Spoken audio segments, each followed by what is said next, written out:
Welcome to fandom. তো চলে এসেছি একটা ইন্ডিয়ান ফুটবলের আপডেটের ভিডিও নিয়ে। এখন কিন্তু আরেকটা সিজন ব্রেক, ইন্টারন্যাশনাল ব্রেক, যেহেতু ইন্টারন্যাশনাল ম্যাচ আছে ইন্ডিয়ার দুখানা, তো সেই সময় শুরু হয়ে গেছে অলরেডি ট্রান্সফার রুমারের ছড়াছড়ি। অলরেডি শুরু হয়ে গেছে ইস্ট বেঙ্গল থেকে এই প্লেয়ার বেরিয়ে যাচ্ছে, ওই প্লেয়ারকে অ্যাপ্রোচ করছে, সে কিন্তু চলে আসতে পারে, এরকম চারিদিকে প্রচুর রুমার। আস্তে আস্তে বাকিদের এরকম চারিদিকে শুনতে পারবে। আর যেহেতু পরে সেখানে এএফসি তে এরা সুযোগ পেয়েছে, তো সেই জায়গা থেকে তো রুমারের ছড়াছড়ি হবেই। আর সেই রুমার গুলো নিয়েই কিন্তু আজকে তোমাদের সামনে চলে এসেছি যে কি হতে পারে কি না হতে পারে। আমাদের কাছে আপডেট থেকে সব বলবো, কিন্তু সবার আগে যে কথাটা, এখন যারা সাবস্ক্রাইব করেনি অবশ্যই করে নিও, আর বেল আইকনটা টিংটং করে অল অপশনটা প্রেস করে নিও আমাদের রেগুলার নোটিফিকেশন পাওয়ার জন্য। আর ফেসবুক আর ইনস্টাগ্রাম পেজটাও কিন্তু অবশ্যই ফলো করে নিও। তো পূজার থেকে প্রথমে শুনে নাও। তো প্রথমেই বলি যে একটা আন্ডার 10 বাচ্চাদের আন্ডার 10 টুর্নামেন্ট কিন্তু হয়ে গেল বেহালাতে। অসাধারণ একটা টুর্নামেন্ট, 11টা টিমকে নিয়ে। তো সেই টুর্নামেন্টের সেমিফাইনাল ফাইনালটা আমরা ব্লগ করেছি, তো সেটা কিন্তু আগামী কাল আসতে চলেছে। তো অবশ্যই সেই ব্লগটা দেখো। বাচ্চা বাচ্চা ছেলেগুলো অসাধারণ স্কিলফুল প্লেয়ার। আর এটা অর্গানাইজ করেছে অভিষেক দাস, জানো x east Bengal Mohun Bagan player, এই মুহূর্তে ডায়মন্ড হারবার এফসি তে খেলছে। তো সেই অভিষেক দাস বেহালার সমস্ত ক্যাম্প গুলোকে নিয়ে কিন্তু এটা অর্গানাইজ করেছে। তো ওটা বিশাল বড় উদ্যোগ বাচ্চাদেরকে মানে খেলার সুযোগ করে দেওয়ার জন্য, গেম টাইম দেওয়ার জন্য। তো অবশ্যই ব্লগটা কিন্তু দেখো, কালকে চলে আসবে। এবার আসি আপডেট গুলোতে। তো প্রথমে বলি যে 22 তারিখে ইন্ডিয়ার ম্যাচ রয়েছে, মানে আমাদের এখানে 22 তারিখ রাত্রি 12:30টায়। তো সেই ম্যাচটা দেখাবে হচ্ছে ফ্যান কোডে অফিসিয়ালি। আর টিভিতে কোথায় দেখাবে সেটা এখন অব্দি অ্যানাউন্স করেনি, করলে কিন্তু জানিয়ে দেবো। এছাড়া মালয়েশিয়ার সাথে কিন্তু দুটো ফ্রেন্ডলি ম্যাচ আছে আন্ডার 23 টিমের, ওটা নিয়ে অনেকে জিজ্ঞেস করছে। তো ওটাও বলে দিই যে ওটাও কিন্তু এখনো বলেনি কোথায় দেখাবে। মোস্ট প্রবলি হয়তো ইন্ডিয়ান ফুটবল ইউটিউব চ্যানেলে দেখাতে পারে। আর তার সাথে বলি যে আগামীকাল কিন্তু একটা ডার্বি রয়েছে রিলায়েন্স ফাউন্ডেশন ডেভেলপমেন্টাল লিগের, ইস্ট বেঙ্গল ভার্সেস মোহনবাগান ব্যারাকপুর স্টেডিয়ামে 2:30টা থেকে। তো যারা যারা যেতে চাও যেতে পারবে, ব্যারাকপুর স্টেডিয়ামের গেট থেকেই টিকিট দেওয়া হবে। তো এখান থেকে কিন্তু টিকিট ফ্রি এন্ট্রি, কোনো টাকা কিন্তু এটা লাগবে না, টেলিকাস্ট কিন্তু কোথাও হবে না। এবার আসি মেন কথাগুলোতে, যেটা হচ্ছে নিয়ে চর্চা এই মুহূর্তে, যে ইস্ট বেঙ্গল থেকে প্রচুর প্লেয়ার বেরিয়ে যাচ্ছে, সবাই বেরিয়ে যাচ্ছে। মোটামুটি যা খবর রয়েছে তাদের হিজাজি চলে যাচ্ছে। হিজাজির কাছে নাকি আইএসএল এর 2-3টে টিমের অফার রয়েছে, প্লাস সৌদি থেকেও অফার রয়েছে। তো হিজাজি কোথায় যাবে সেটা হিজাজি ঠিক করবে, কারণ ওর সাথে কিন্তু মানে সিজন অব্দি কন্ট্রাক্ট। তার সাথে সল ক্রেসপো নাকি বেরিয়ে যেতে পারে শোনা যাচ্ছে। তো ক্লেটনকেও হয়তো ছেড়ে দিতে পারে, সবাইকেই ছেড়ে দিতে পারে। তো নতুন ভাবে টিমটা তৈরি করতে পারে, এরকম সব জায়গায় বেরোচ্ছে। তো বলে রাখি এখন অব্দি কিন্তু সেরকম হয়নি। হ্যাঁ, তবে হিজাজির কাছে যেটা খবর, আমাদের কাছে যেটা খবর সেটা হচ্ছে হিজাজিকে হয়তো মানে অফার রয়েছে অন্যান্য জায়গার। তো সেই জায়গা থেকে বাট ডিসিশন কিন্তু অবশ্যই আইএসএল শেষ হওয়ার পরেই নেবে, কারণ তারপরে কিন্তু এএফসি কাপ রয়েছে।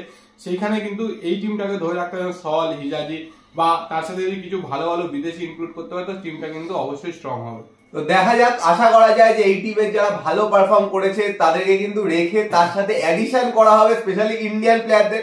আর বিদেশি যেই জায়গাগুলোর প্রবলেম আছে, মানে কিছু বিদেশি তো জানো এশিয়ানে 6টা বিদেশের মধ্যে কিছু বিদেশি একদমই পারফর্ম করতে পারেনি, তাদেরকে ছেড়ে নতুন বিদেশি আসতে পারে। কিন্তু মেন জিনিসটা হলো ইন্ডিয়ান রিক্রুটমেন্ট কিন্তু করতে হবে, ভালো রিক্রুটমেন্ট। যেই দুটো জায়গায় হলো একদম উইক, সেগুলো হলো একদম সেন্টার ব্যাক একটা, তারপরে দুটো সাইড ব্যাক, এইসব প্লেয়ার কিন্তু নিতেই হবে।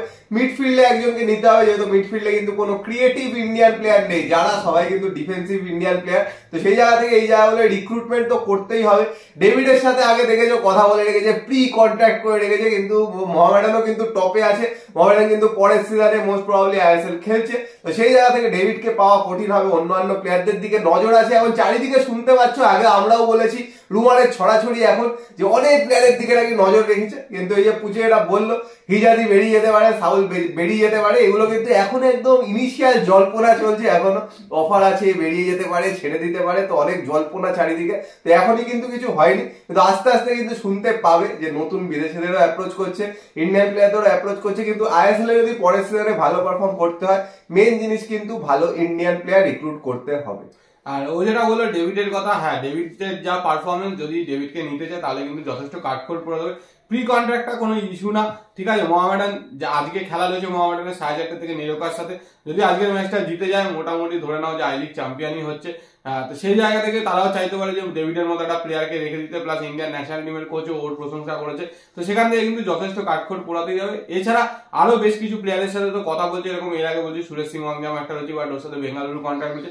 বাট শ্রমিক মিত্রের সাথে নাকি কথাবার্তা বলছে গোলকিপিং পজিশনের জন্য।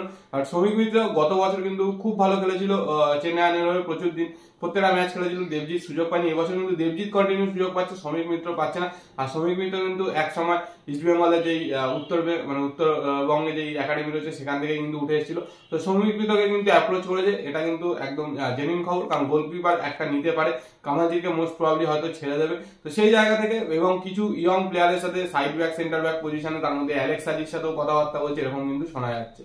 এরকম তো শোনাই যাচ্ছে, এটাকে তো অনেক জায়গাতেই দেখেছিল যে জ্যাকসন সিং এরও নাম উঠে যাচ্ছে। জ্যাকসন সিং কে কিন্তু সবাই, আর জ্যাকসন সিং যদি বেরোতে চায় তোকে কিন্তু সবাই চাইবে, কারণ ওয়ান অফ দা বেস্ট এখন বলতে গেলে। এরকম প্রচুর দেখেছো, সুরেশ সিং ওয়াংগার, জ্যাকসন সিং এর মতো একটা তো প্লেয়ার অবশ্যই দরকার যে কিন্তু মিডফিল্ডে মানে ডিফেন্সিভ মিডফিল্ডটাও সামলাবে, সাথে সাথে কিন্তু ওপরেও পাস করতে পারবে, এরকম প্লেয়ার তো অবশ্যই দরকার। তাছাড়া অ্যালেক্স সাজির কথা বললে এরকম কিন্তু ক্রিয়েটিভ প্লেয়ার কিছু দরকার, যেমন সেরকম দুটো ভালো কিন্তু সাইড ব্যাক অবশ্যই দরকার, না হলে পরের সিজনে পারফর্ম করা কিন্তু খুব মুশকিল। কারণ সাইড ব্যাক যারা আছে ইন্ডিয়ান, তারা কিন্তু মানে এক সাইডে তো নিশু বা মান্দার তো একদমই বলতে গেলে মনে হচ্ছে যেন সেরকম খেলাই নেই, মানে খেলা ভুলে গেছে। তারা আরেকদিকে রাকিব একদিন ভালো খেলছে, একদিন কিন্তু খারাপ খেলছে।